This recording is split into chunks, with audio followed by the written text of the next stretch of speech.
Seguimos en vivo a través de la señal de DNews para América Latina. Quiero agradecerle porque está con nosotros y nosotros más títulos para usted. De hecho, el siguiente nos lleva a Perú. Carmen Alvarado tiene una importante voz autorizada para hablar de este tema. Carmen, ¿qué es noticia ahora? Te escuchamos. ¿Cómo estás, Andy? Muy buenas noches para todo nuestro auditorio de Latinoamérica y de todo el mundo que está enganchados con las pantallas de DirecTV. Y vamos a hablar de un tema muy importante, un caso vergonzoso que nosotros aquí diariamente pues seguimos. Tiene que ver en este caso con el Congreso de la República. Darwin Espinosa, otro protagonista más, conocido, Andy, antes te lo he nombrado por el caso Pedro Castillo Terrones, acumula también investigaciones, pero tú bien lo has dicho, me encuentro en la Procuraduría General del Estado de la República del Perú y me encuentro precisamente con el procurador Javier Pacheco, a quien le doy la más cordial bienvenida. Muchas gracias por estar con nosotros y con todo el auditorio latinoamericano que nos sale del asombro con situaciones realmente que son pues hasta indignantes y frustrantes. Estamos hablando de un congresista de la República que está utilizando fondos del Estado para pues formar su propio partido político, utilizar también a todo su personal para recolección de firmas, incluso hasta pedir hojas BON para hacer propaganda política. Muy buenas noches.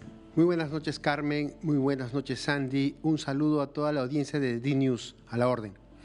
Respecto de lo señalado, efectivamente tomamos conocimiento el día domingo a través de un programa periodístico, una investigación revelada por este medio, en donde se evidenció el uso de recursos del Estado para fines personales del congresista de la República, para poder formar un partido político. Esto consistió en principio en el uso de papel, el uso de instrumentos del Congreso y adicionalmente al uso de instrumentos del Congreso, toda la logística que está orientada para legislar, para uso del Congreso. Adicionalmente se utilizó una cuenta de RENIEC en la cual se puede hacer consultas de los DNIs de las personas. Y finalmente lo más grave es que se utilizó a personas, trabajadores del Congreso, para ir y con sus propios recursos, estas personas, comprar regalos, obsequios, para estos intercambiarlos con los ciudadanos de Ancash para obtener firmas, para de esta forma formar este partido político Avancemos Ancash. Sí, exactamente, este movimiento regional Adelante Ancash es lo que ha significado también que el partido pues, de Acción Popular comience a tomar algún tipo de acción para sacarlo también de la bancada, pero desde la Procuraduría dijeron a la Fiscalía y han pedido inicio de estas diligencias preliminares que ya se están dando. Incluso sabemos que la Fiscalía ha allanado también algunas oficinas y también algunos inmuebles. El día de hoy, el día de ayer presentamos ya en horas de la tarde, luego de recabar elementos de convicción y confirmar algunos hechos revelados en la investigación, y presentamos la denuncia. En horas de la mañana tomamos conocimiento también de que se pretendían mover las impresoras o equipos del Congreso. Dimos cuenta al Ministerio Público también, quienes ya habían tomado cartas en el asunto y estaban interviniendo las oficinas.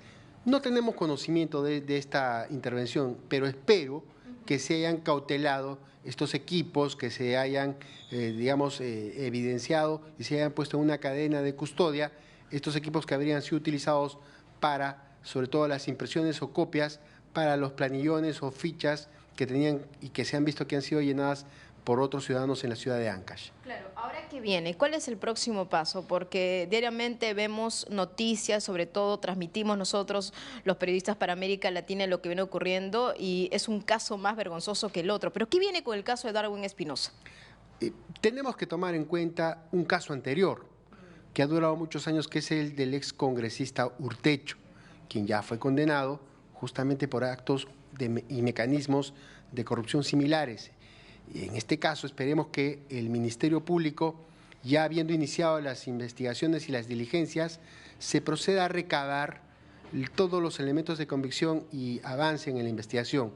Recordemos que quien maneja, quien dirige la investigación es el Ministerio Público y en este caso, siendo el congresista un alto funcionario, está a cargo de la investigación del fiscal de la Nación. Así es. ¿Qué delitos y de cuánto tiempo estamos hablando, por ejemplo, en cuanto a las penas? Los delitos son dos, presuntamente, la presunta comisión de los delitos, porque siempre tenemos que hablar en supuesto. Son el delito de concusión y el delito de peculado de uso. En el primer delito tenemos una pena de 2 hasta 8 años que se puede imponer, y en el segundo delito de 2 a 4 años. Correcto. A ver, ¿hay testigos ya en estas diligencias preliminares? Habría un testigo, entiendo que tiene que ser protegido, que es el que denuncia en la investigación, y veremos, dependiendo de la información que también nos brinde el medio de investigación del canal, a qué otras personas también pueden testificar. Sin embargo, también se va a tomar en cuenta lo que informe el Congreso del uso de recursos materiales, pero también los recursos humanos. Ahora, haciendo un comparativo para tener en cuenta, ¿es normal que una oficina, un despacho congresal pida tanta cantidad de hojas BON? Por supuesto que no. Y ahí es desproporcional, pero no solamente es desproporcional, sino que se ha perdido, creo ya, cualquier tipo de razón en el uso de los recursos. Y la Procuraduría General, dentro de sus funciones, es cautelar los intereses del Estado.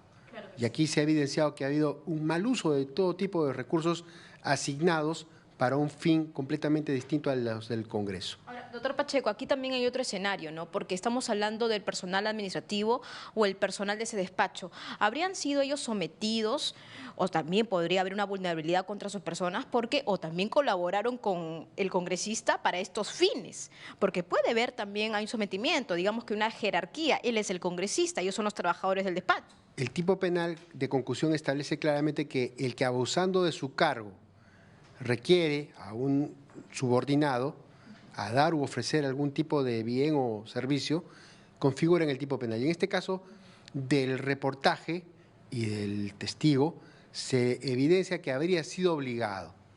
Es probable que los otros testigos también hayan pretendido colaborar, pero tenemos que tener en cuenta algo. Estas personas, al estar bajo un vínculo laboral en el Congreso de la República, su deber era ir a realizar las funciones para las cuales se les contrató. Y en ningún momento se les contrató para ir a recabar firmas en un lugar distinto a la prestación del servicio, de su vínculo laboral que tenían. Y de ser así estarían incurriendo en algún tipo de inconducta funcional o hasta incluso un delito, ¿no?